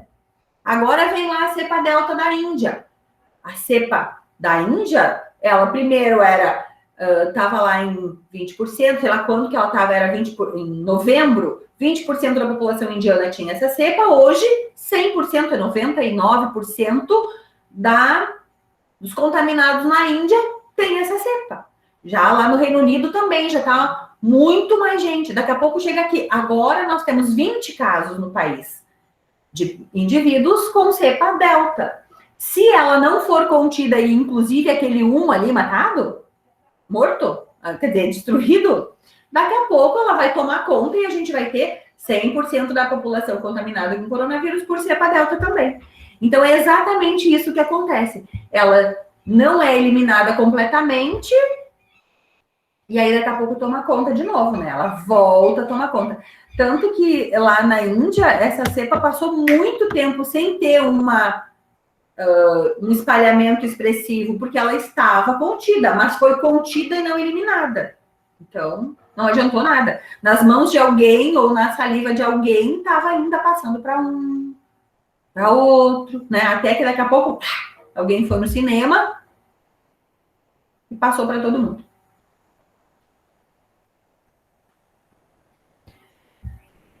Fatores que influenciam no controle microbiano. Então, depende de muita coisa. Olhem só como é importante isso daqui. Qualquer agente, seja ele esterilizante, desinfetante ou antisséptico, que são coisas diferentes, né? Ele vai agir nesse agente infeccioso a depender de algumas situações. Então, vamos pegar um exemplo fácil, que é a questão de lavar as mãos. Se eu for lavar as minhas mãos, ou se eu for somente fazer fricção com álcool das minhas mãos e elas estiverem sujas de matéria orgânica, tiver ali sujeira, terra, eu sei lá, qual matéria orgânica, não vai adiantar, porque o álcool não vai conseguir entrar debaixo dessa sujeira. Não é que não vai adiantar completamente, mas vai ter uma efetividade bem menor a fricção com álcool nessa situação. Então, o que eu preciso? Eu preciso sempre, primeiro, lavar a mão, tirar a matéria orgânica para depois submeter essa mão a um processo de asepsia. Se eu estiver lavando um material que eu usei lá no meu serviço de saúde, não adianta eu colocar ele sujo para autoclavar. Eu preciso primeiro, porque os micro-organismos eles vão se esconder debaixo dessa matéria orgânica, debaixo dessa sujeira e se protegem ali. Eu preciso primeiro lavar muito bem, escovinha, né? Preciso tirar toda a matéria orgânica para depois submeter ele ao processo de esterilização. Seja isso a processo de esterilização física, química, não importa. Depende também da quantidade de micro-organismo, de onde está esse micro-organismo, quais são as características. Então, quais são as características? Aqui está lá naquela tabelinha que a gente, naquela figura que a gente falou. Que tipo é? Pode ter esporo, vírus lipídico, vírus não lipídico, né? Dependendo disso, eu vou deixar mais ou menos tempo submetido a esse controle. Qual a potência do germicida? Influências ambientais, vários, por exemplo, aquele que eu falei para vocês que se usa para fazer esterilização, se usa para fazer esterilização lá de objetos que não podem ir para autoclave, ele muda a efetividade dele dependendo da temperatura ambiental. Se for uma temperatura de 30 e poucos, ele tem que ficar um pouco mais de tempo submerso, o produto, por exemplo. Se for uma temperatura de 20 graus, ele pode ficar menos tempo. E assim, dependendo, quanto mais alta a temperatura, normalmente, mais efetivo se torna o produto. Inverso do que eu falei, né? Temperaturas mais altas, menos tempo. Temperaturas mais baixas, mais tempo de exposição normalmente. Então, quando a gente vai... Uma autoclave, por exemplo, vai organizar o material para pôr numa autoclave, num CME, que é um centro de material e esterilização, que todo hospital tem. Se você encher a autoclave demais, você não permite espaço para que o vapor de água naquela temperatura circule por todos os locais. Então, você já também tem uma efetividade menor da tua esterilização. Termos utilizados. Isso daqui a gente é só termos, né? Acho que não precisa explicar muita coisa. O que é um artigo? Tipos de artigo? O que é um material crítico, semicrítico e crítico? Entenderam isso? Ficaram com alguma dúvida? O que eu queria frisar para vocês é isso aqui, ó. Existe uma diferença entre esses termos aqui. Limpeza é uma coisa, Desinfecção é outra coisa e esterilização é outra coisa ainda. Limpeza é o que se faz para retirar sujidade. Então, eu limpo uma mesa para tirar sujeira. Eu posso limpar essa mesa só com a vassoura, se eu quiser. Isso é limpeza. Desinfecção é um processo que eu faço normalmente após a limpeza. Então, aqui na limpeza, eu vou tirar, por exemplo, aquela matéria orgânica que eu falei antes. A desinfecção já é um processo diferente. Para desinfectar, eu vou precisar usar algum agente antimicrobiano. Eu vou precisar usar um desinfetante, né? Então, que vai ser a base de cloro, a base de quaternário de amônia quaternária, a base de hipoclorito, de iodo, sei lá qual é o produto. Mas eu vou usar um produto que elimine micro-organismos. Isso é uma desinfecção. Entretanto, os produtos que eu uso para desinfecção, eles não são capazes de eliminar esporos microbianos e talvez não sejam capazes de eliminar micobactérias. Então, não é um processo de esterilização. Quando eu falo que eu desinfetei um produto, um ambiente, que eu desinfetei qualquer coisa, que eu desinfectar, eu não estou eliminando todos os micro-organismos dali. Eu não sei se eu estou eliminando todos. Então, por exemplo, se eu vou... Bloco cirúrgico, tá?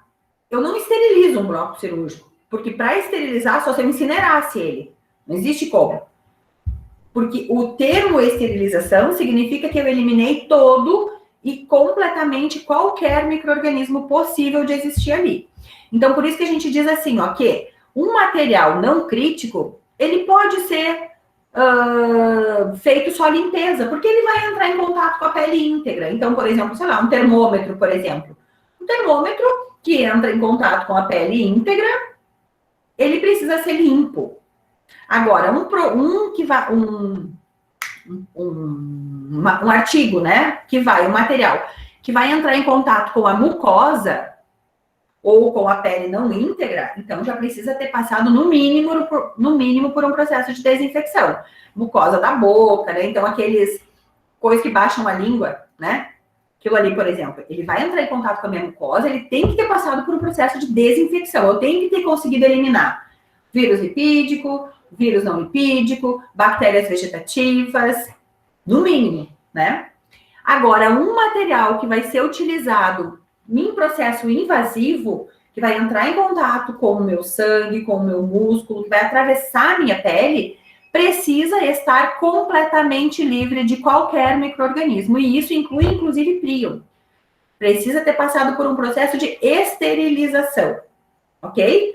Então, são processos diferentes. Limpeza é só retirar sujidade, pele íntegra. Desinfecção retira micro-organismo, mas não todos. Mucosa e pele não íntegra.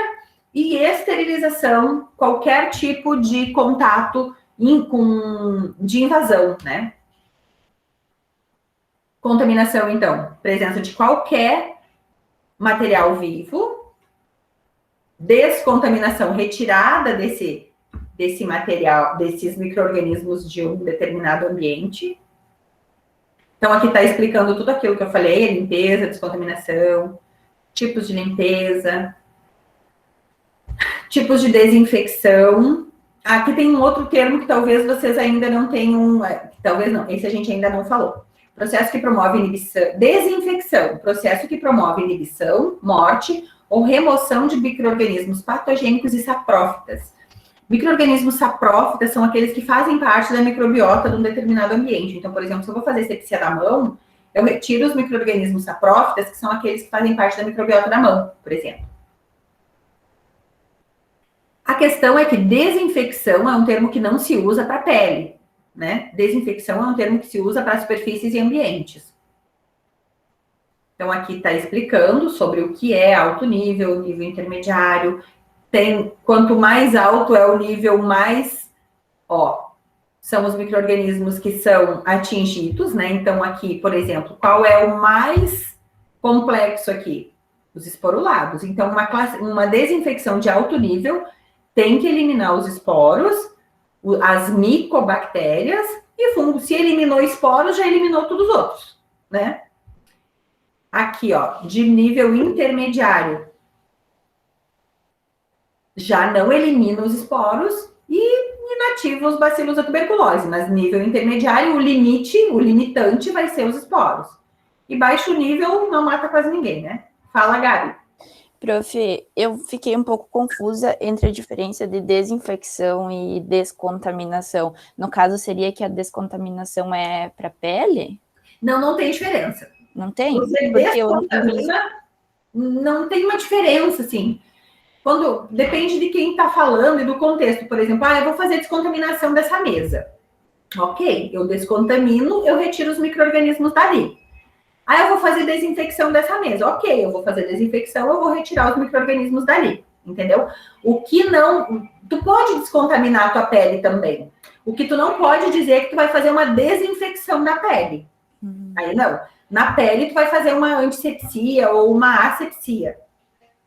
Mas desinfecção é meio que eu posso desinfectar quer dizer, uma descontaminação. Eu posso descontaminar, desinfectar ou fazer uma antisepsia. Não tem muita diferença, é só termos que se usa para dizer a mesma coisa. Tá bom. Okay. Os produtos, esse produto aqui, então, o glutaraldeído, é aquele que eu falei para vocês que é utilizado quando não se pode colocar esse artigo na autoclave. Glutaraldeído 2%, ele não é assim, ele é tóxico, então quem vai manipular precisa ter alguns cuidados, e ele tem vários cuidados, na verdade. Ele perde a função muito fácil, precisa trocar com uma certa frequência, é caro, mas enfim, ele é muito utilizado ainda. Ácido paracético também, mas não é muito utilizado. O mais utilizado aqui é o hipoclorito de sódio, né? 1%. E o quaternário de amônia também é muito utilizado em ambientes de saúde, clínicas odontológicas, veterinárias também. E o álcool 70, obviamente, todo mundo já sabe, né? Então, esses aqui são utilizados para desinfecção. Eu posso passar isso na pele? Posso fazer um bochecho com glutaraldeído? Não, né? Posso pedir para o meu paciente lavar a mão com quaternário de amônia? Não, né? Eles são utilizados. Existe até alguns produtos, a base desses produtos aqui, com uma concentração muito diluída, que são utilizados em alguns procedimentos, assim. Mas, normalmente, esses aqui são produtos para desinfecção. E aqui, então, o antisséptico.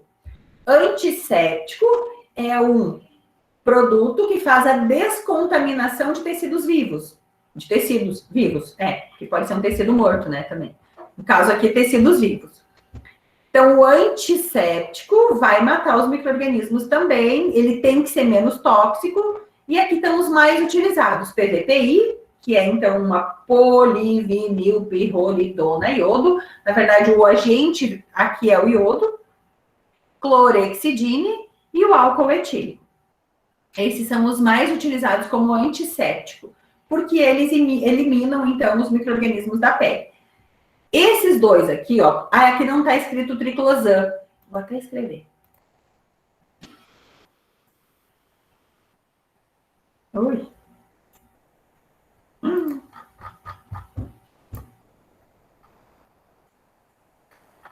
Cadê? Sumiu.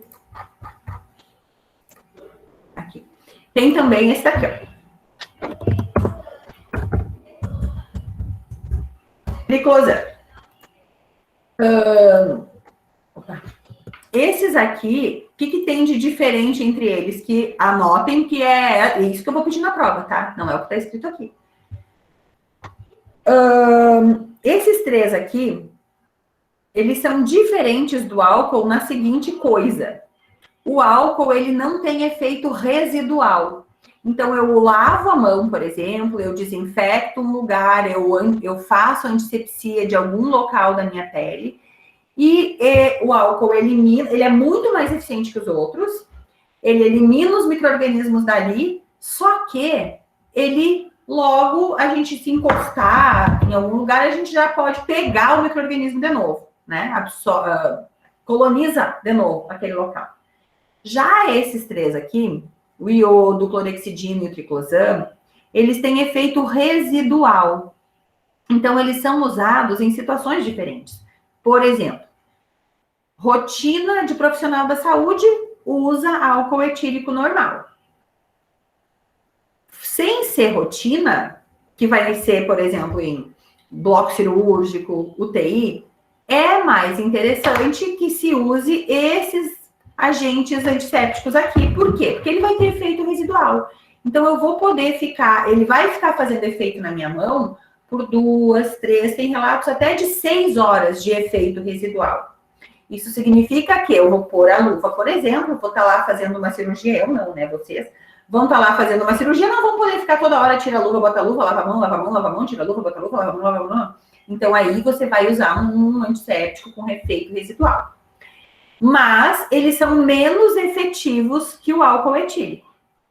Mas, também, não dá para lavar a mão, higienizar a mão com esses agentes e depois usar o álcool etílico, porque ele inativa a ação do resíduo desses aqui.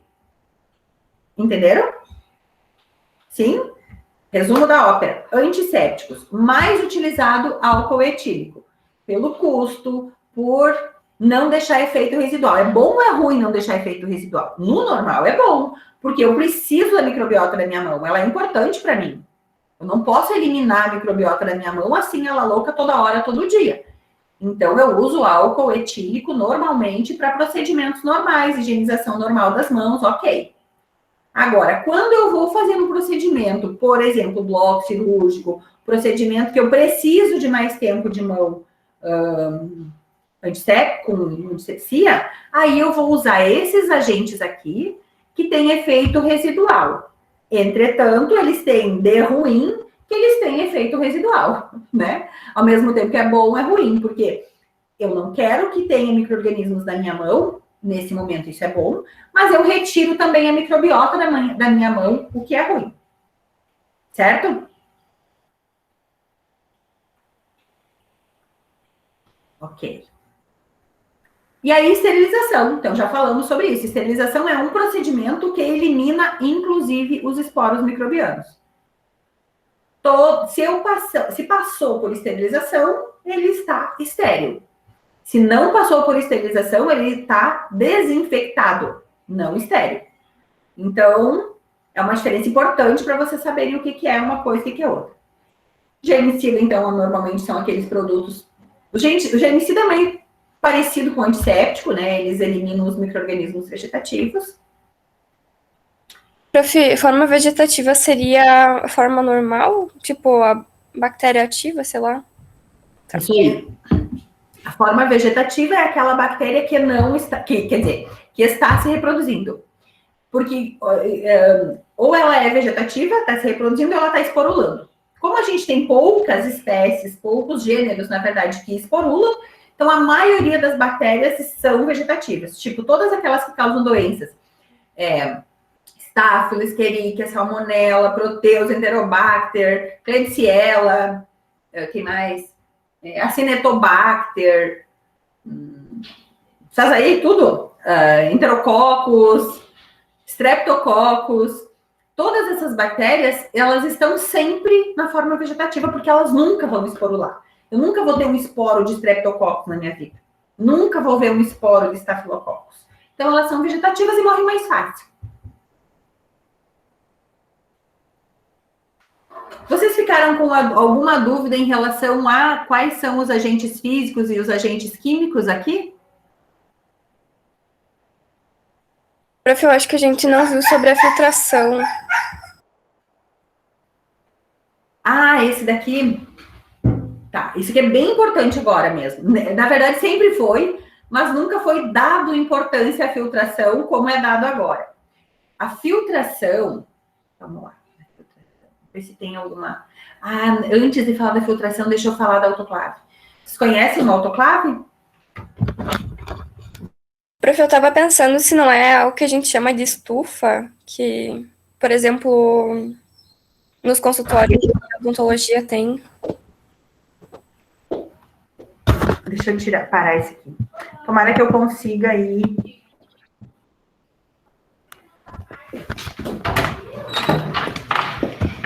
Meninas, estão mexendo no autoclave? Ainda não? Ó. Como é que eu vou mostrar aqui? Aqui, ó. Oi.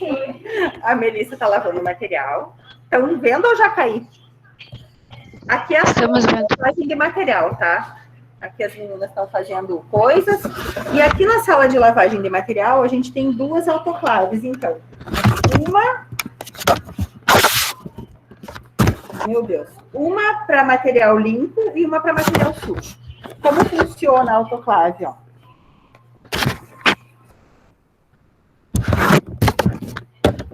Meu Deus, como é que... Deixa eu ver se eu consigo colocar aqui. Pois é, não, acho que... Segura pra mim. Aí eu... Isso. Aí eu mostro pra ela. Isso. Aí, aqui, ó. Então, aqui a gente tem uma autoclave e ela tem um controle aqui de temperatura. E quando a gente abre, ó, eu abro ela, aqui dentro, vê se dá pra ver lá dentro, eu tenho uma resistência lá embaixo, ó. E essa resistência, ela vai aquecer essa água e vai aumentar. Como ela fica bem fechada, funciona como uma panela de pressão. Vai aumentar a pressão e vai começar a sair um vapor por aqui. Quando esse vapor começa a sair, as meninas fecham essa válvula para o vapor não sair mais. E isso vai fazer com que a pressão aumente. Quem sabe, a gente consegue mostrar só o espinho mamômetro aqui. Aqui tem um negócio. Aqui. Isso aqui. Isso daqui, a gente vai ver que a pressão vai aumentar. Quando a pressão chegar a 1,5 atmosfera, aqui 1,5, dentro dessa panela... Obrigada, Mel, agora eu consigo. Dentro dessa panela, então, a gente vai ter uma temperatura de 121 graus, que vai também marcar aqui. Aqui, ó. Estão vendo? Será? 110, 111, 120. E aí a gente tem que manter a temperatura por 15 minutos entre 120 e 125, mais ou menos. 15 minutos depois de a temperatura estar nessa temperatura, então a gente primeiro aquece. Quando chegar no 120, começa a contar. 20, vocês estão colocando 20 minutos? Ou 15? 15 minutos, então, depois, desliga, espera esfriar e retira o material daí. Então, isso é assim que funciona uma autoclave e é assim que a gente esteriliza o material. Existem outras possibilidades, que é também a estufa. Essa estufa também vai a uma temperatura de 120 graus. Então, também dá para esterilizar o material ali. Fica por 1 hora, 2 horas e vai estar esterilizado, mas nem tudo pode esquentar ali. E aqui, ó, as meninas estão também fazendo um processo de esterilização agora. Elas terminaram de fazer o trabalho com o coronavírus aqui. Tudo que elas usaram, inclusive os frascos que foram com o material, né, vão ser esterilizados por uma luz ultravioleta. Estão vendo ali? A luz ultravioleta, ela vai incidir nas superfícies, e nessas superfícies, onde tiver contato com a luz, os micro-organismos que estiverem ali vão morrer, inclusive os vírus, né? Eles são destruídos também pela luz ultravioleta. Fica também 15 minutos, tudo lá exposto, por 15 minutos fica tudo lá exposto, aquela luz, né? E aí a gente tem também, então, aquele material esterilizado. Isso Desculpa. Eu ia só dizer que tem uns autoclaves que são pequenininhos, né? Que eu acho que a gente falou, que é os de laboratório não, de odontologia. Deixa se eu consigo chegar lá com internet. Meu filho, a senhora começou a apresentar de novo. Pois é. Vou desligar. Saiu? Para mim saiu. Oi, Bianca. Será que vai dar pra gente tirar aí? Eu não sei se tem Meu Deus. Tem essa aqui também, ó. Essa é uma autoclave, então, como essa que você tá falando, ela é menor e ela é bem pequenininha, na verdade. A gente nem usa ela porque não é suficiente. Mas aqui, chega a mesma temperatura o próximo? E aqui temos a Bianca fazendo folia. Já volta aí, Bianca, tem que terminar a aula, vem aí. O que é aquilo? Parece um bolo estragado. Aquilo é arroz mofado. Aquilo é produção de micro-organismos eficientes para usar na lavoura. Controle biológico, já ouviram falar? Capítulo 5, aquilo ali. Mais ou menos. Bom, então eu posso voltar para a apresentação. Entenderam quais são os procedimentos que normalmente se usa para esterilização? Nós aqui não usamos procedimentos químicos, nenhum. Todo o material que nós utilizamos para esterilização são possíveis de serem colocados, então, em esterilização física, né? Temperatura, seja temperatura úmida ou seca, úmida, autoclave, seca, são as estufas, e também, então, a radiação ultravioleta, que a gente usa bastante. A radiação a gente usa todas as capelas, nós temos 3 capelas, todas elas, antes e depois de qualquer procedimento, se usa radiação. A questão da radiação é a seguinte: se eu coloquei a luz irradiar, né? Se eu coloquei a radiação aqui, embaixo disso aqui, não matou nada. A radiação, ela é superficial. Então, eu sempre preciso virar as coisas depois para o outro lado, para que peguem todas as superfícies, senão não adianta. Tem que sempre fazer esse movimento, assim. Então, ela não é tão efetiva, mas ela é efetiva para o ambiente, né? Antes de começar a trabalhar, se faz isso, antes das meninas entrarem ali para começar na capela, elas fazem isso com a superfície. Depois que saem, fazem isso de novo. Elas colocam as máscaras, porque a gente usa a máscara, elas usam ali a N95, só que a N95 é cara, né? Então, como é cara, toda vez elas usam a máscara branca e a N95 por cima, para não sujar. Cada uma tem a sua, obviamente, né? Identificada.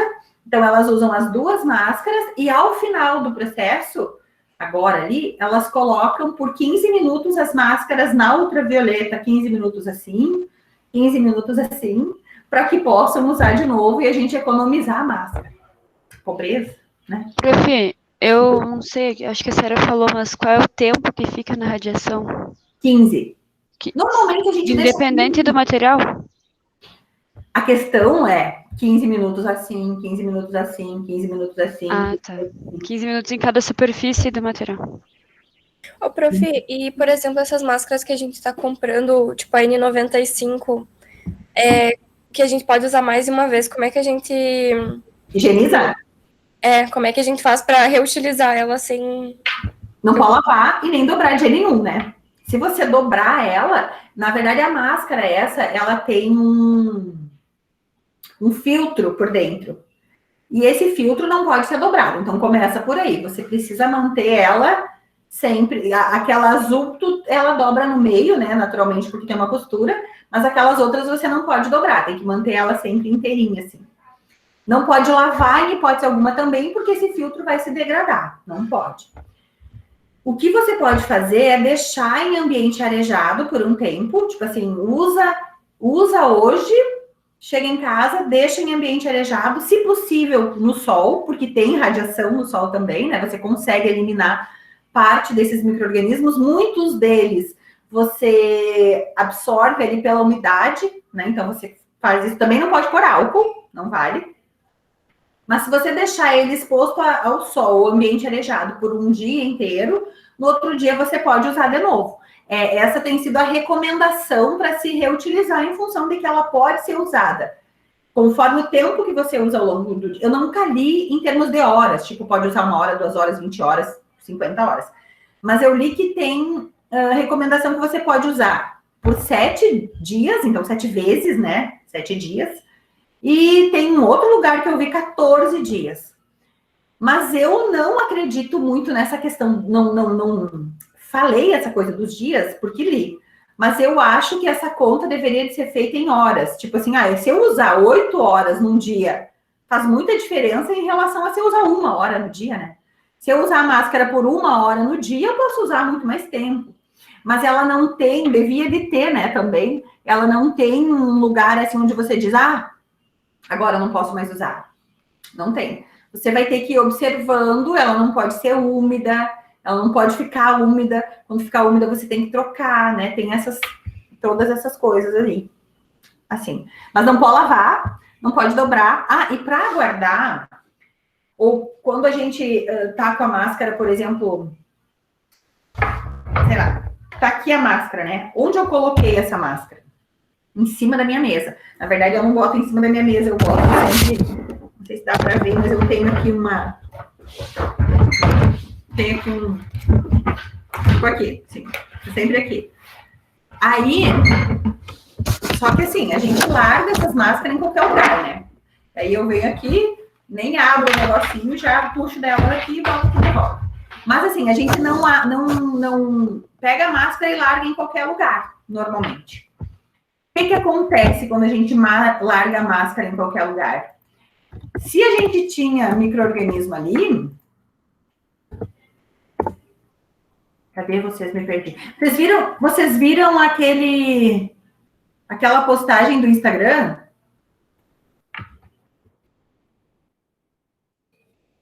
É micro? Com a luz negra? Com a luz negra? Sim. Viram a máscara como ela tá? Ela tá com aquela mancha, né?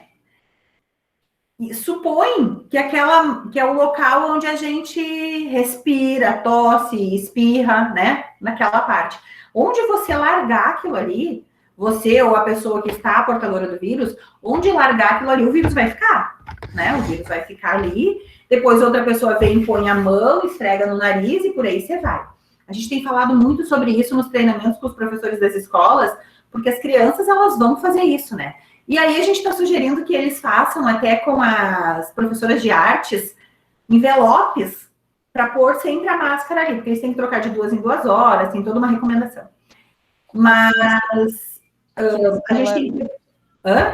Aqui na escola, no primeiro dia de aula, a menina que eu cuido, ela voltou com, tipo, é um plásticozinho, assim, para colocar as máscaras dentro. É isso aí. Só que o plástico não é uma boa também, né?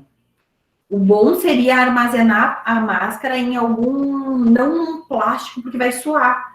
Porque o plástico vai mofar, na verdade, você sabe que, gente... No caso, eles deram aquilo para, tipo, eles têm que trocar, né, a máscara. Daí eles colocam a que eles estavam usando dentro para levar para casa, sabe? Sim, aí sim, para levar para casa para lavar.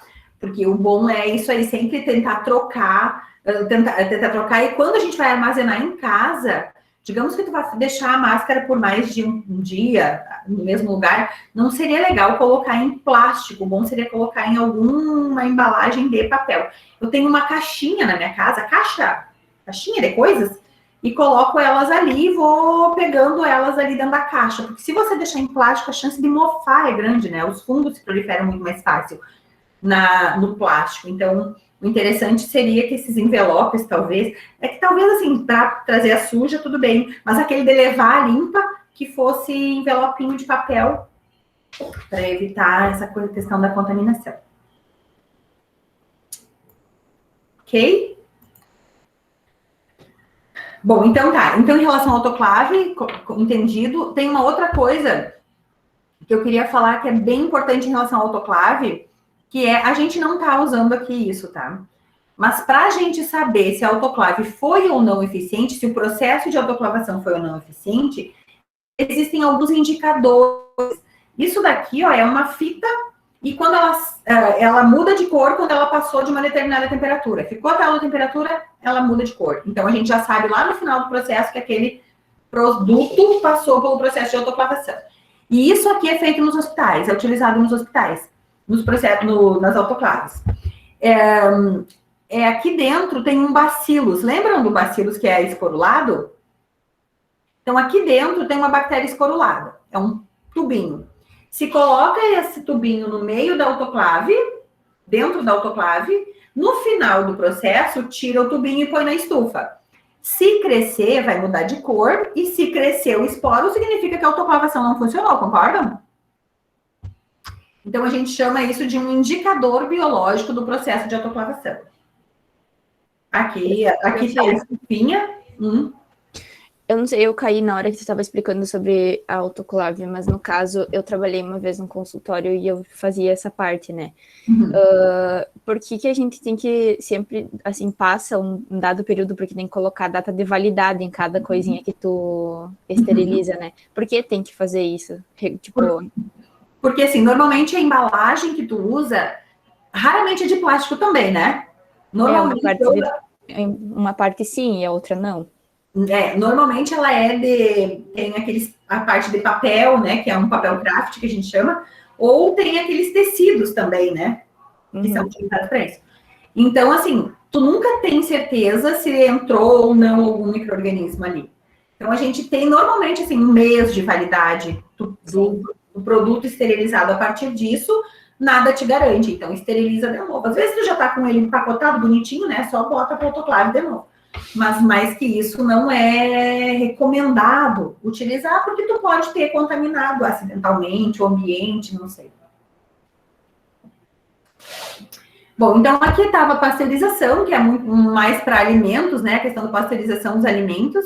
Calor seco, a estufa, que a gente já falou. Quanto mais baixa a temperatura, quanto menor a temperatura, mais tempo esse produto precisa ficar exposto. E a filtração, então, Júlia, vamos falar dela. Filtração, existem duas situações para filtração. Existe aquela filtração utilizada para a produção de medicamentos, produção de vacinas, alguns produtos ou todos os produtos que não podem passar pelo processo de autoclavação, não podem ser submetidos a altas temperaturas. A forma de retirar os micro-organismos é filtrando. Então, a gente tem existem filtros de tamanho, com poros de tamanhos diferentes, né, com poros diferentes, e quanto menor o poro, mais micro-organismo ele retém, certo? Então, se usa para isso, produção de medicamentos, esses filtros para o que está embaixo ser estéril. E existe também os filtros EPA, e esses filtros EPA são os filtros utilizados em ar-condicionados, por exemplo, uma sala cirúrgica. A sala cirúrgica, se tem um ar-condicionado, vai ter que ter um filtro EPA, que é um filtro com High Efficiency Particulate Air. Então, ele vai filtrar partículas até 0,3 micrômetros de tamanho. Quer dizer, muitas partículas de bactérias ou vírus ficam retidos nesses filtros aí. Aqui, não vou ir lá de novo agora, mas assim, as nossas capelas, ali aquela que eu mostrei para vocês, ela também tem uma circulação de ar que filtra o ar a todo instante com filtro EPA. O correto agora seria que todos os ambientes, durante esse processo de coronavírus, que todos os ar-condicionados dos ambientes tivessem esse filtro. Só que ele é caro, até sei o quanto, porque a gente acabou de comprar um desse tamanho, assim, mais ou menos, não dá 1 metro por 50, custa R$ 1.400. Então, não é o tipo de coisa que as pessoas possam ter num restaurante, né? É caro. E ele precisa ser trocado com uma certa regularidade. Então, o filtro é isso que faz. E existem esses filtros de membrana também, mas esses são mesmo só para produtos. Esse aqui no ambiente não vai dar, né? Porque é muito mais caro ainda. A gente tem aqui uns filtros desse tamanho, que são bem pequenos e também são caros. São utilizados para esterilizar meio de cultura, essas coisas assim. Radiação a gente já falou, então, né? Nós utilizamos aqui a radiação, que é a radiação ultravioleta, né? Não ionizante. A radiação ionizante é a do micro-ondas. Na verdade, o que ela faz é emitir radiação suficiente, emitir energia, fazer com que as moléculas se... como chama?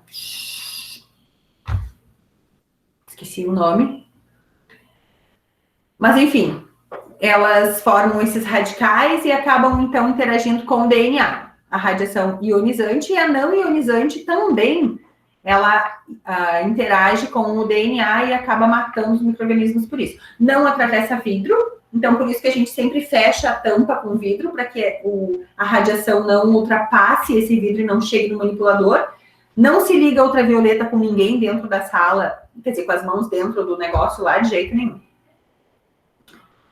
E eu acho que os outros, então, nos álcools a gente já falou, né, o que eles fazem, aí tá ok, tranquilo. Então, eu acho que era isso que a gente tinha sobre controle microbiano. Tem alguma dúvida, gente? Ainda? Prof, na verdade, eu tenho uma pergunta. Por exemplo, esse álcool gel que a gente sempre tem em todos os lugares que a gente entra, né, em farmácia, em loja. Por exemplo, tem como o álcool gel ele não ser eficiente, tipo assim, pela maneira como ele é mantido? Porque às vezes, por exemplo, tem na porta de entrada, né? Às vezes pega sol ou não sei. Tem sim. Bom, começa pelo jeito que ele é feito, né? A controle de qualidade de fabricação é importante.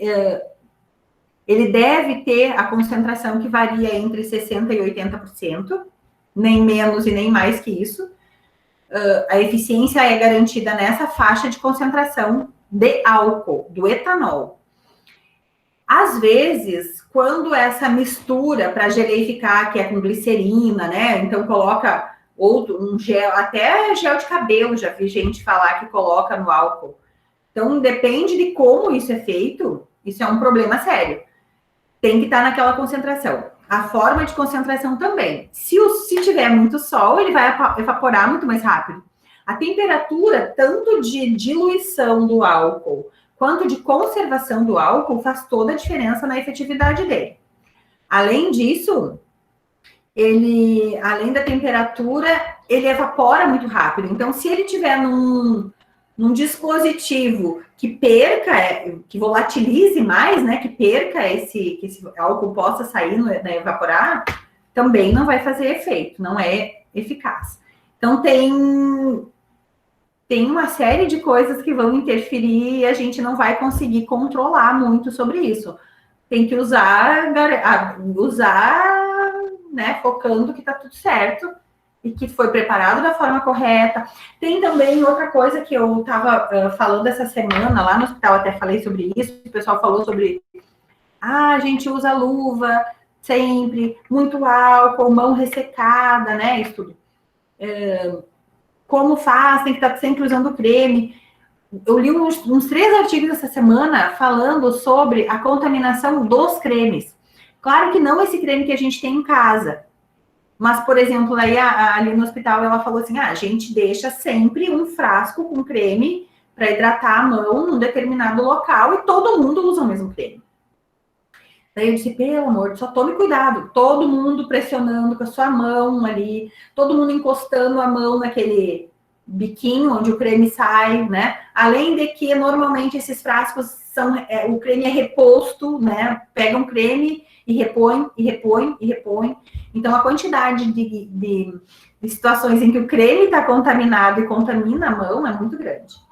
Também tem que ter... Nesse caso, seria melhor, até me perguntaram isso, seria melhor a gente, tipo, lavar a mão e daí a gente ter o nosso próprio frasco e daí abrir e passar? Isso? Tá. Tipo assim, Eduarda, a questão é, entre o ideal e o real, é quase aquela história entre o céu e a terra, né? Nossa avó filosofia, aquele ditado da avó filosofia, mais ou menos assim, entre o real e o ideal, existe um gap aí enorme. Então, o que é melhor? Que tenha o creme e o profissional de saúde não fique com a mão toda descamada, com dermatite, sabe? Não sei. Uma sugestão também, às vezes, não é usar no local do trabalho, né? Mas, tipo, manter a hidratação quando tá em casa, digamos, com mais segurança, não sei. Também. Prof, nem sabe. Depois que a senhora, né, que a gente aprendeu a lavar a mão, eu não consigo mais não lavar a mão, tipo, cuidando totalmente, assim. E também passar o álcool gel, a minha mão tá toda seca, assim, tem que toda hora passar creme. Tem que toda hora hidratar, tem que hidratar, não tem que fazer. E é aquilo que eu estava falando, olha, se vocês conseguirem adquirir o hábito de higienizar as mãos e já aprenderem a higienizar corretamente, precisam de ver lá no hospital essa semana como foi legal, assim. O quanto eles tinham esquecido dos passos, sabe? O quanto eles ficaram empolgados de novo com o assunto. É bem bom, assim, quanto mais a gente fala, mais as pessoas se dão conta, né? Prof, uma outra pergunta. Eu já ouvi gente falar que quando a gente passa o álcool gel e ele tá grudento, é que o álcool já evaporou, que não tem mais, que não funciona mais. Não, na verdade, isso aí tem a ver com a qualidade do diluente, daquele... Como é que se chama aquilo que se usa para... O recipiente também? O recipiente tem um outro nome também que eu não tô conseguindo lembrar, mas assim, depende da qualidade do gelzinho, aquele mesmo, né? Que às vezes é de má qualidade, mas não tem relação direta com o álcool já tenha evaporado ou não. E sim com a qualidade daquilo ali mesmo. Tem também toda uma discussão em qual o melhor, usar o álcool etanol líquido ou o etanol diluído em glicerina, por exemplo, né? Sei lá, algum outro diluente. Se for pensar em termos de eficácia, é melhor o álcool líquido, porque você vai ter menos chance menos chance de ter essas interferências, né? Só que a questão é que o álcool líquido ele evapora ainda muito mais rápido. Então, quando você põe na mão, que o certo é colocar de 1 a 2 ml, né? Um pump ou dois pumpzinhos, até você terminar de espalhar na mão toda, já nem tinha mais álcool, né? Então, o recipiente, ele exerce essa função, que é de permitir o tempo de você conseguir espalhar, que são os 30 segundos, espalhar aquele álcool pela mão toda. Então, também, eficácia maior de mas a eficácia maior é do produto químico puro não, 70, né? Mas perde um pouco em eficácia, porque não vai dar tempo de espalhar em toda a superfície. Então, é melhor ainda que consiga espalhar em toda a superfície, nem que tenha que colocar o álcool de novo. Prof, mas tem uns álcool que é mais água do que álcool, né? Mas aí não... água, tu diz, ou água pelo líquido? Tem gente que coloca água com álcool que tu vê que tu tem que, sabe, chacoalhar a tua mão. Pois é. Aí se bota água, daí tá errado, né? Porque tem que ser 70%. Se diminuiu disso, aí... não vai servir de nada. Pelo cheiro, a gente sente. Né? Que lá, quando eu tava ali aplicando com as crianças, né, foi algo bem engraçado, assim. E daí eles começaram a falar, né, como é que eles faziam assim com o álcool. Aí quando a gente mostrou com a luz negra, porque na entrada da sala tinha o álcool gel e nenhum deles passou, sabe? Pra entrar. Aí assim eu já perdi. Mas nenhum passou álcool gel. Por que vocês fizeram isso?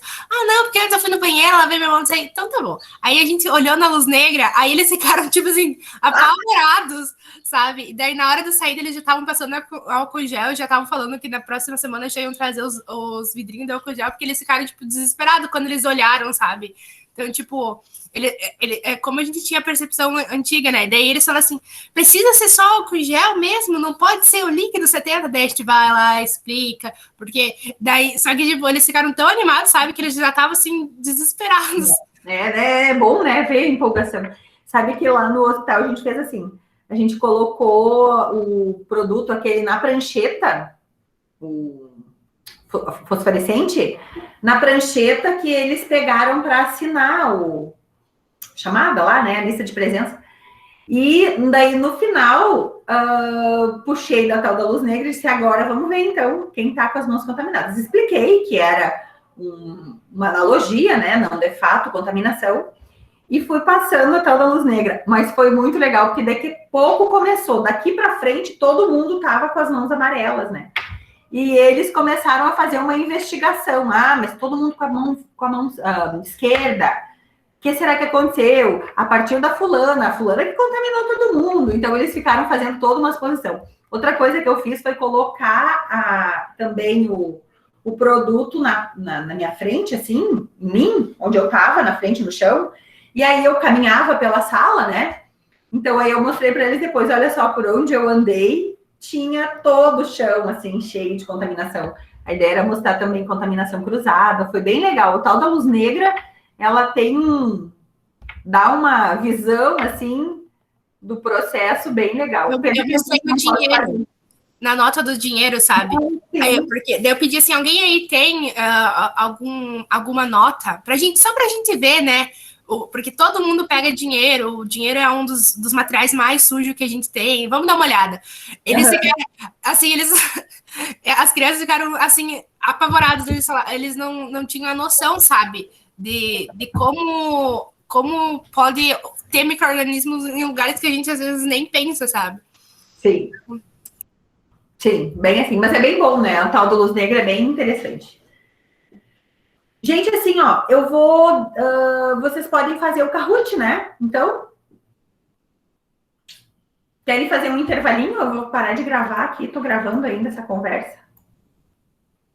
Prof, ali tá aparecendo